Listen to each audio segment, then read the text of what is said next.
is 2:41 in the morning in Manistee County, Michigan. The forest is silent in the way that only October forests get silent, when the insects have died off and the leaves are too wet to rustle. 9 feet up the trunk of a red oak, a trail camera is waiting. It has been waiting for 6 weeks. It has photographed deer, raccoons, one black bear, and nothing else. Right now, at this exact moment, its infrared sensor trips. The camera fires. 1 frame. Something is entering the left edge of the image on 4 legs. It is low, heavy through the shoulders, and wrong in a way the man who owns this camera will not be able to explain for the rest of his life. 3 seconds later, the camera fires again. The thing is rising, not rearing like a bear, rising the way you rise out of a chair. The 3rd frame is the one that matters. The 3rd frame is the reason you are watching this video. In the 3rd frame, the creature is standing fully upright, 7.5 feet of it, measured against a tree the owner would later climb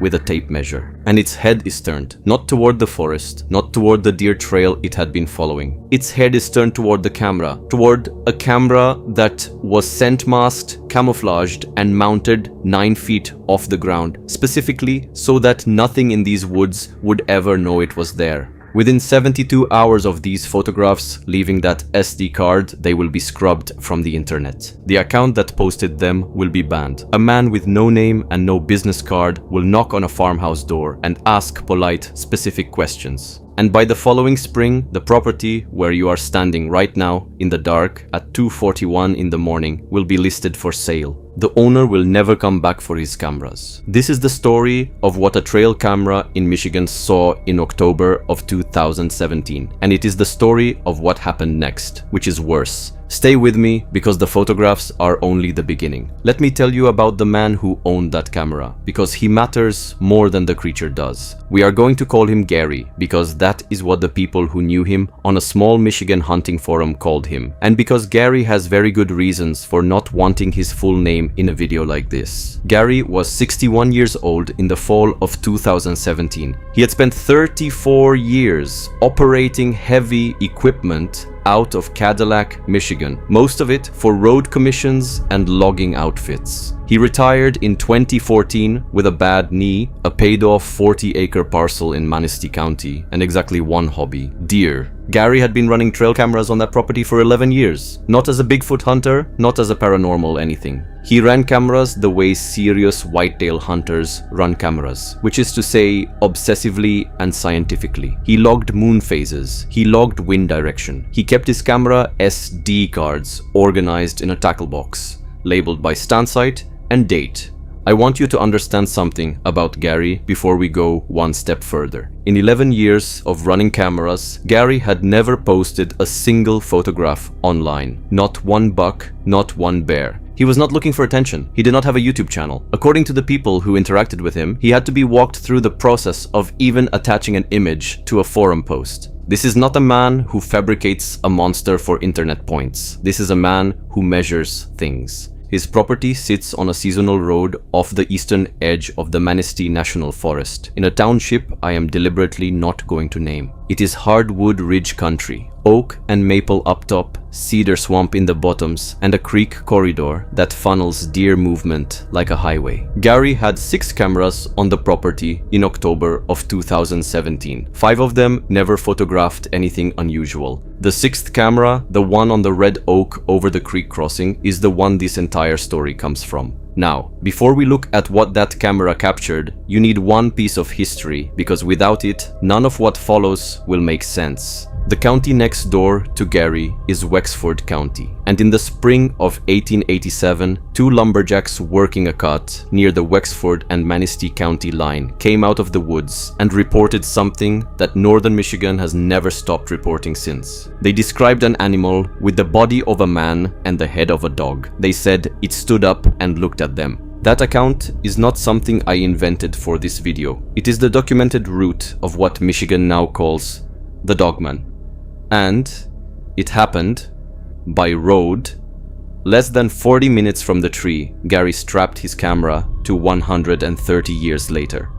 Gary did not know any of that in October of 2017. He told the forum in one of the posts that survived that he had never heard the word Dogman in his life until the week his deer disappeared. So let us talk about the week his deer disappeared. For 6 weeks, the creek crossing camera did exactly what it was supposed to do. From the last week of August through the first week of October, it logged over 400 images, does with fawns. A wide-racked 8-point Gary had been watching for 2 seasons. Raccoons. One young black bear that passed through twice and never came back. A healthy, busy, completely normal stretch of Michigan woods. Then, on the night of October 9th, the deer stopped. Not gradually, not a slow decline like you see when acorns drop somewhere else, and the deer shift their pattern. The last deer photograph on that camera is timestamped 11:52 p.m. on October 9th. A doe, mid-frame, head up, ears pinned back, staring at something behind the camera and to its right. After that image,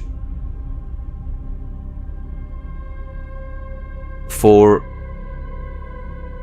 4 nights, the camera takes no pictures at all. Think about what that means in practical terms. A camera over an active creek crossing in the second week of October in northern Michigan, photographing nothing. No deer, no raccoons, no squirrels, tripping the sensor at dawn, nothing. Gary noticed it on his weekly card pool and assumed the camera was malfunctioning. He swapped batteries, reformatted the card, and repositioned the unit a few degrees. But here is the detail that bothered him even then, before he had any reason to be bothered. The other 5 cameras on the property told the same story. Not dead, exactly. The cameras on the North Ridge and the food plot kept taking pictures. What changed was the direction of travel. Every deer photographed on the property between October 10th and October 14th was moving the same way, east, off the parcel, away from the creek. 11 years of card data, and Gary had never seen the entire deer herd on 40 acres agree on anything. Now they agreed completely, and what they agreed on was leaving. He told the forum later that the woods felt different that afternoon on the card pool, and that he could not say how. No bird sound was the closest he could get to it. He was a practical man, so he blamed the weather. There was no weather to blame, but he blamed it anyway, because the alternative had not occurred to him yet. The alternative was that something had moved into the creek bottom, and that every animal on the property except Gary already knew it. On the night of October 14th, at 2:41 a.m., the camera fired 3 times in 9 seconds. Those 3 frames are the only photographs of the creature that exist, so we are going to take them slowly. Frame 1. Something is entering from the left edge, on all 4s, caught mid-stride. The infrared flash renders it in grayscale, and the first thing every single person who saw this image mentioned is the size. The shoulder hump on this thing sits level with a scrape mark on the oak that Gary later measured at 53 inches. For comparison, a very large gray wolf stands about 32 inches at the shoulder. The build is wrong for a bear. The legs are too long, the waist too narrow, and there is a visible neck, which bears essentially do not have.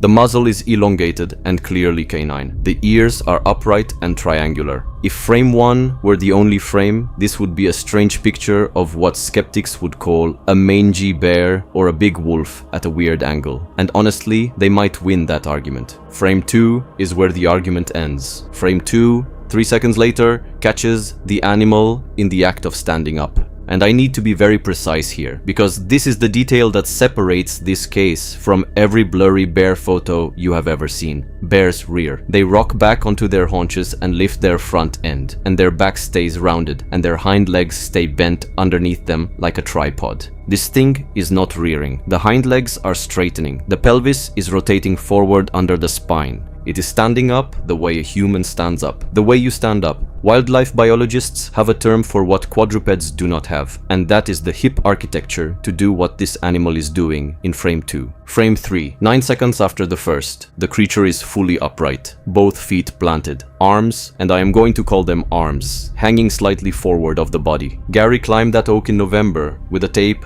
measure, and a photograph printed on copy paper. Using the scrape mark and a fork in the trunk as references, he put the top of the creature's head at 7 feet, 6 inches.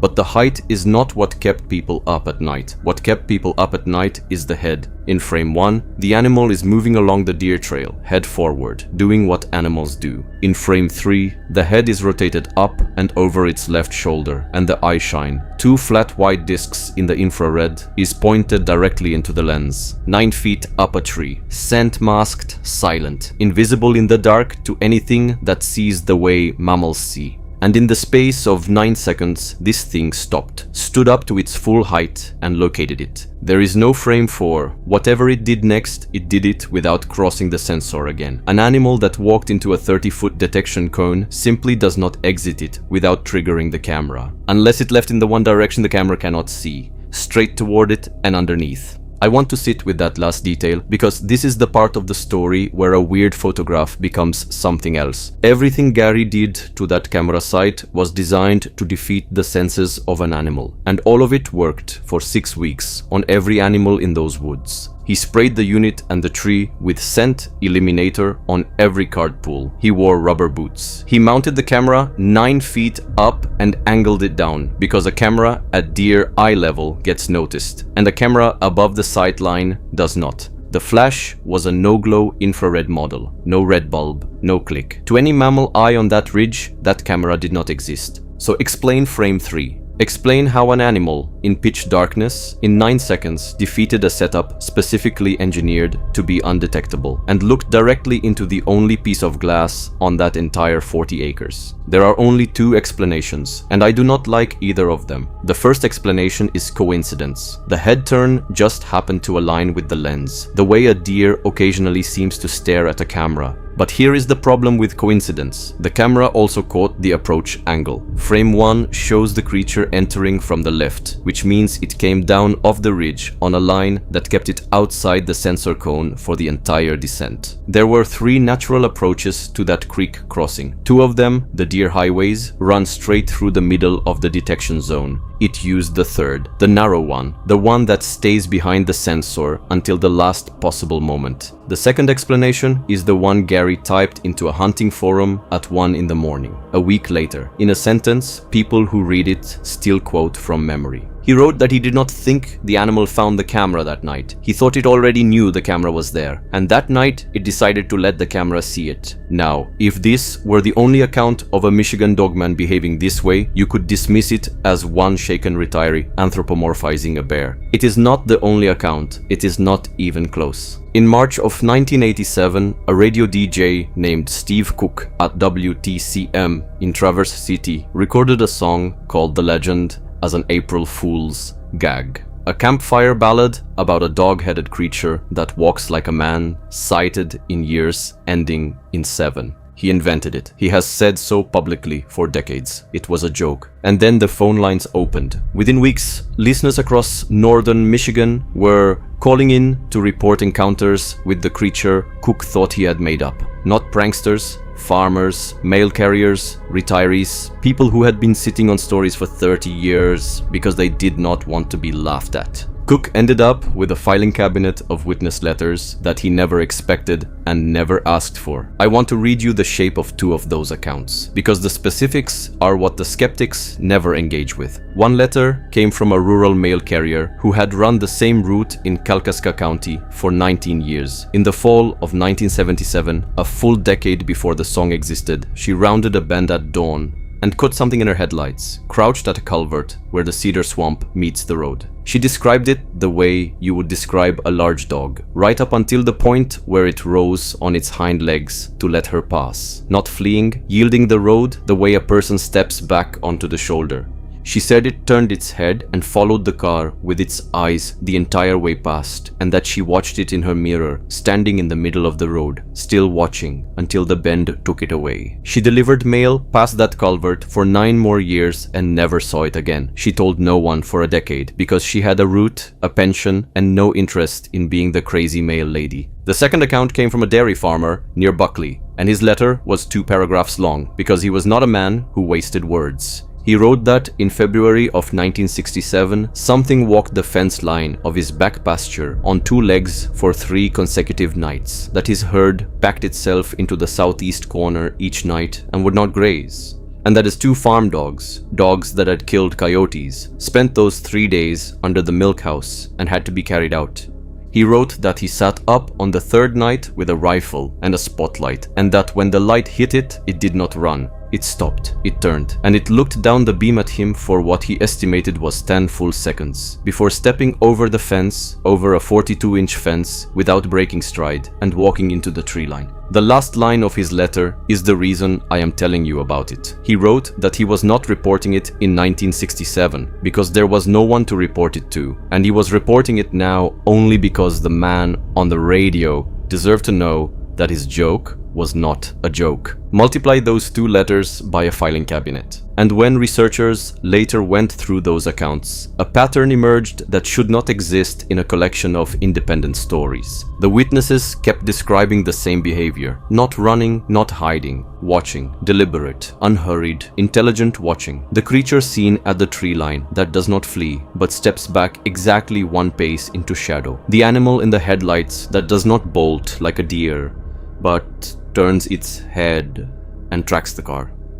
Eye contact. Over and over, across decades of reports from people who had never spoken to one another, the same detail. It looked at me first. That is the lineage Gary's frame 3 belongs to. And here is my first question for you, and I genuinely want your answers in the comments, because this audience includes a lot of hunters and rural people. If an animal understands what a trail camera is, understands it well enough to avoid one for 6 weeks and then pose for it, what else does it understand? Drop your answer below. And if a productive camera site of yours has ever gone completely dead with no explanation, I want to hear about that too. Because what happened next to Gary suggests that the creature was not the only thing paying attention. Gary sat on those photographs for 8 days. He told no one. Not his brother in Cadillac, not his hunting partner of 20 years. He later admitted he spent most of that week trying to talk himself into the mangy bear explanation, printing the frames at a drugstore kiosk and studying them at his kitchen table with a magnifying glass. The mangy bear explanation died at that kitchen table. Bears do not have knees that bend the way those knees bend. On the night of October 22nd at 1:07 a.m., Gary created an account on a regional hunting forum. A small one, a few thousand members, mostly lower and northern Michigan whitetail guys. The handle was a throwaway. The post title was 5 words: "Need help identifying this animal." He attached the 3 frames, described the camera setup in the meticulous detail you would expect from a man like Gary, and asked one question. He asked what walks on 4 legs and stands on 2. I want to be clear about what that thread was and what it was not, because this is where the story stops being about an animal. The thread was not a viral sensation. It did not hit the front page of anything. It lived for roughly 31 hours on a small Michigan hunting forum, and in those 31 hours it collected about 200 replies. The early replies were exactly what you would predict. Bear with mange, hoax, Photoshop, somebody in a suit. But then the tone changed, because the people examining the frames were not paranormal tourists. They were hunters, and hunters know what bears look like. A taxidermist with 2 decades of experience posted a long breakdown of the hind limb structure and concluded in a sentence that was screenshotted before the thread died that whatever this was, he had never put his hands inside anything built like it. And then, on the second night, the thread started attracting a different kind of reply. A man from Kalkaska County posted that his cameras had gone dead the same week in 2007, and that he had found one of them turned 90 degrees on its mount, facing the trail in the wrong direction.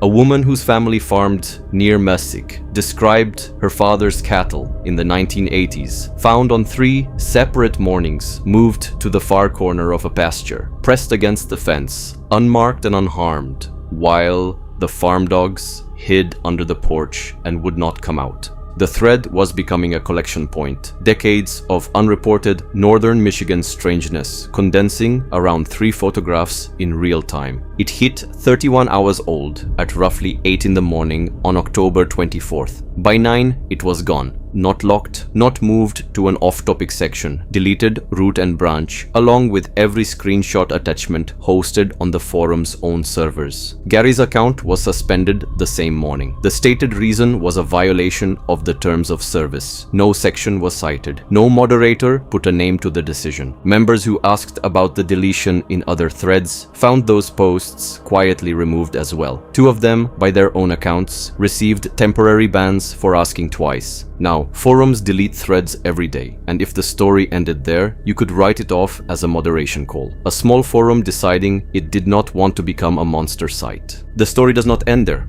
On the morning of October 26th, 2 days after the deletion, a clean grey sedan came up Gary's seasonal road. Gary was splitting wood. He watched it come the whole way because nothing comes up that road by accident.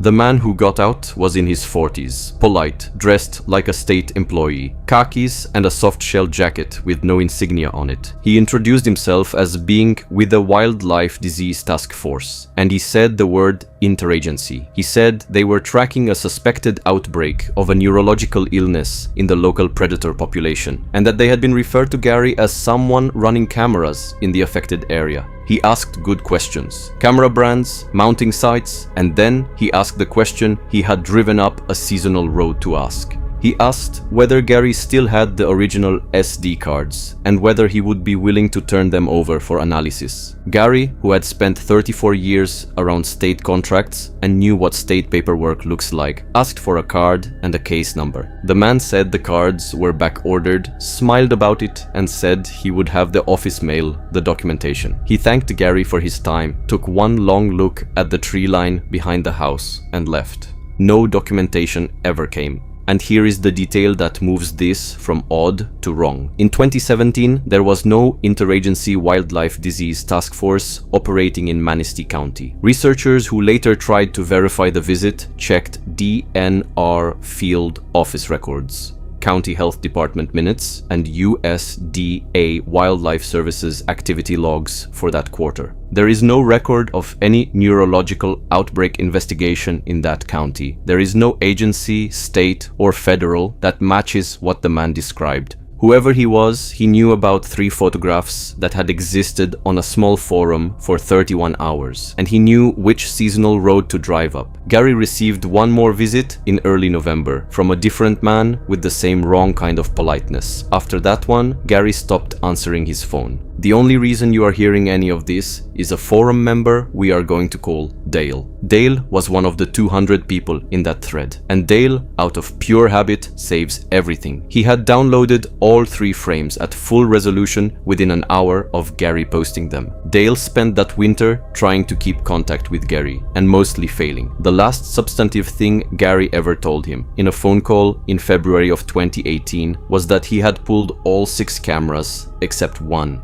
He could not retrieve the camera on the red oak, he said, because the camera on the red oak was no longer on the red oak. The mount strap was still there, buckled, undamaged, 9 feet up. The camera itself was gone. That spring, the 40 acres went up for sale. Gary took a loss on it and moved in with his brother in Cadillac. He has never spoken publicly. Every detail in this video comes through Dale, through archived fragments of the thread, and through the people who were in it. So when the title of this video says the worst happened, understand what I mean. The worst thing was not the creature in the frames. The creature, whatever it is, took 3 photographs worth of interest in Gary and left him alone. The worst thing is that the photographs were the trigger. The moment they touched the internet, something with no name, no paperwork, and a very fast response time reached into a small Michigan forum, erased them, and then drove up a dirt road to collect the originals. The creature watched Gary for 6 weeks. Whoever sent the grey sedan was watching faster than that. Now I need to zoom out, because Gary's 3 frames do not exist in a vacuum. They exist inside a pattern that northern Michigan has been documenting, mocking, burying, and rediscovering for 139 years. And once you see the shape of that pattern, October of 2017, stops looking like an isolated incident and starts looking like an appointment. Let us go back to the beginning, properly this time. It begins in 1887 in Wexford County, when two lumberjacks on a spring cut report an animal with a man's body and a dog's head that stood and faced them instead of fleeing. That is the founding account, and notice the detail that survives from it. Not the size, not the sound, the standing and the facing. 50 years later, 1937, the lore records a man near Paris, Michigan, attacked by a pack of wild dogs and swearing afterward that one of the five walked on two legs. In the 1950s, the stories cluster around Cross Village. In the 1960s, they come from fishermen and back roads, reports that never made it past a county sheriff's desk. You see the rhythm forming. Northern Michigan, the 7th year of the decade, again and again, with a regularity that folklore should not have. Folklore is messy. Folklore drifts and contradicts itself. This does not drift. Then comes 1987, the year the pattern outed itself. Steve Cook releases the legend as an April Fool's joke, builds the 7-year cycle into the lyrics as a spooky flourish, and the witness letters start arriving, describing encounters going back 30 years that nobody had ever reported. Cook did not discover the cycle. The cycle reached out and introduced itself to him. Then we reach 2007, the year the Gable film surfaced. If you were anywhere near the cryptid world in 2007, you remember the Gable film. Grainy 8mm footage, allegedly from the 1970s, showing a dark animal at the edge of a Michigan field that turns and charges the camera on all fours, ending in a violent blur of teeth and static. It aired on national television. It was analyzed frame by frame by a primetime investigation show. And in 2010, it was declared a hoax, complete with a confession. Case closed. That is the official record. And I am not going to pretend otherwise. But I want you to notice two things about the Gable film, because they matter to Gary's story. First, the timing. The most famous piece of alleged Dogman footage in history surfaced in 2007, exactly on cycle, and was publicly demolished within 3 years. Whether you believe the confession or not, the practical effect was the same.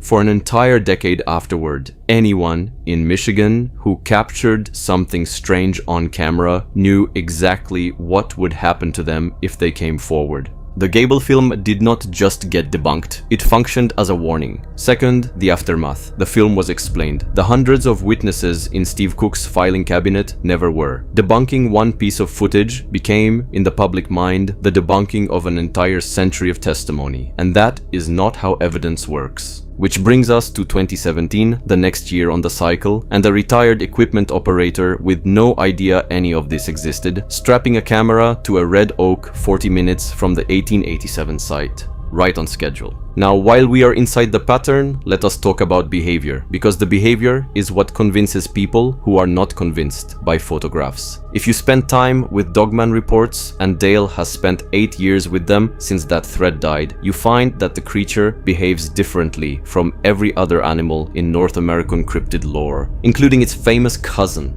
Bigfoot, in the reports, avoids. It is a shape at the tree line that is gone when you look twice. The entire Sasquatch literature is a literature of retreat.